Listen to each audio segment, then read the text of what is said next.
eu quero completar esse raciocínio, Sérgio, o vascaíno que botou aí que não tem investidor porque por causa da podridão da política do Vasco. Assim, eu vou afirmar categoricamente, isto não é verdade. Isso é um peixe podre que vendem para a torcida do Vasco. Não tem investidor porque a política interna do Vasco é podre. Quem conhece negociação imobiliária, seja com empresário, na boa, isto não impede ninguém de investir. Este não é o empecilho. O que o vascaíno tem que saber é que as partes sentam na mesa e negociam. E aí, com as cartas na mesa, as partes vão dizer topo, não topo, ajusta ali, ajusta aqui. Não tem nada a ver com podridão de política. O vascaíno engoliu uma narrativa falsa para manter ele afastado da política do Vasco. Porque mantendo o vascaíno afastado da política do Vasco, a negociata da mesa fica garantida. Isso aí. E quem acha que empresário, aí vamos rasgar o português também. Quem acha que empresário não faz negociata, não faz negociação, não senta lá e não faz acordo, esse está iludido. Então, o cara que tem dinheiro e quer ganhar dinheiro, amigo, quer investir para ganhar dinheiro, ele vai olhar primeiro o seguinte: vou ganhar dinheiro? Qual é o acordo possível? Nós temos que desmascarar esse discurso de dizer a política do Vasco não atrai investidor. Isto é mentira, mentira, porque todo clube tem política. Alguém vai querer me dizer aqui que a política do Flamengo é de santo? Que a política do Flamengo só tem Papa, Anjinho, Celestial, que todo mundo ali é puro. Gente, temos que acordar para a vida. Eu quero saber qual é o clube, que é formado por anjos. Me diz um. Perfeito, Madureira. Você colocou muito bem. Até eu não tinha me atentado a esse ponto da segunda colocação do Emílio. E como você disse, isso é uma coisa que é colocada, esse é o ponto, para mim, é o fundamental daquilo que você falou. É feito para afastar o vascaíno disso, para deixar mais tranquilo ainda para quem quer fazer, deixa isso para lá, etc. E foi a lógica da venda do Vasco. Sim. O Vasco é um clube que tem não sei quantos bilhões de dívida, não sei o que e tal. Tinha comprador? Claro que tinha. Para ganhar dinheiro em cima do Vasco? Claro que vai ter. Claro que vai ter.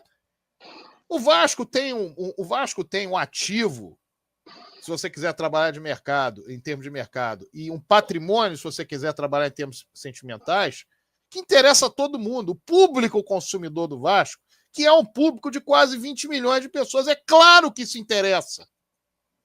Claro que interessa. E quanto mais esse público estiver afastado para ser só consumidor, mais ainda interessa.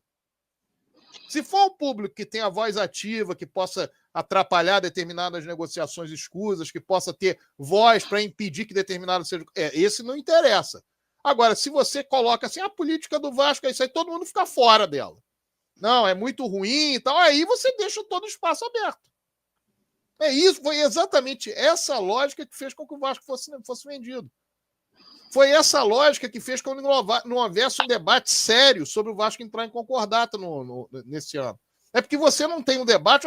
Olha o risco que o Clube de Regatas Vasco da Gama está correndo. Olha o risco que todo esse cenário está correndo. Olha o risco que você, como torcedor do Vasco, está correndo. Que eles se colocam cada vez mais distantes para resolver as coisas baseado no que interessa a eles, como negociações, como questões que vão ser baseado naquilo que seja do interesse deles.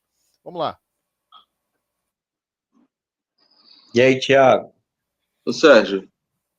Vamos lá, Thiago. Você acabou falando o que eu estava pensando. A pergunta que eu ia fazer ao torcedor que está assistindo é o seguinte: uma torcida de 15, 20 milhões de pessoas, qual o empresário que não quer fazer um investimento? Se você só para ter uma ideia, o Vasco, ele é o terceiro, quando não é às vezes o segundo durante o ano, clube que mais vende camisas oficiais.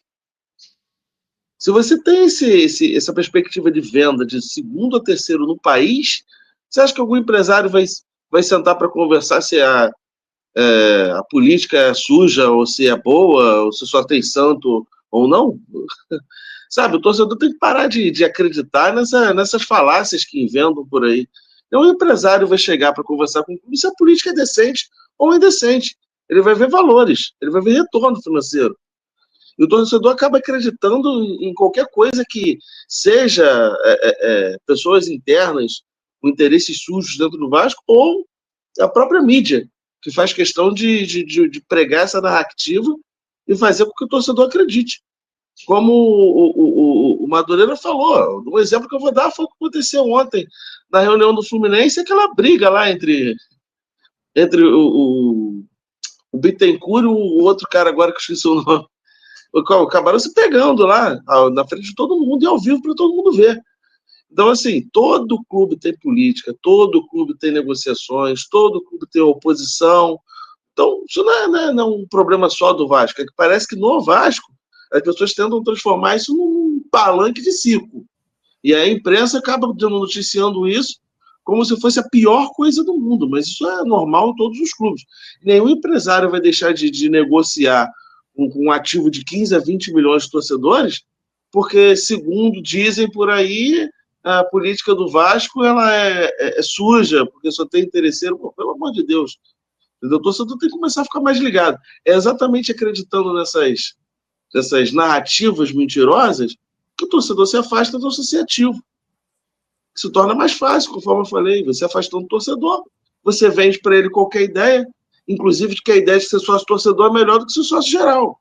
Ele compra essa ideia, porque ele, melhor ver jogo do que participar da política do Vasco, porque eu gosto mais de torcer. Bom, você gosta de torcer, mas e o clube? E a vida do clube? Como é que fica? Então o torcedor tem que começar a acordar para alguns pontos que ele foi sendo enganado ao longo de todos esses anos, que culminou-se principalmente na situação atual. O torcedor do Vasco não pode se deixar levar pelas narrativas mentirosas que dizem por aí, como, por exemplo, São Januário é fechado no final do ano. Cara, será que quando é que o torcedor vai aprender a avaliar o que está sendo dito e considerar aquilo ali de fato ou não? Porque, pô, é complicado. O torcedor tem que ficar mais ligado, porque às vezes o torcedor do Vasco ele se deixa enganar. Ele não está nem sendo só enganado, ele está se deixando enganar. Entendeu? Numa expectativa de melhora, ou, por exemplo, um exemplo que foi, acho que tem 2 meses isso daí, aquela hashtag revenda já. Todo mundo entra nesse discurso revenda já e vende para qualquer um. Chega qualquer um e compra. O importante é pagar. O importante é fazer um time bom. Não pode cair nesse discurso, não. As coisas não podem funcionar assim no clube. O torcedor tem que começar a analisar com mais cautela aquilo que está sendo dito.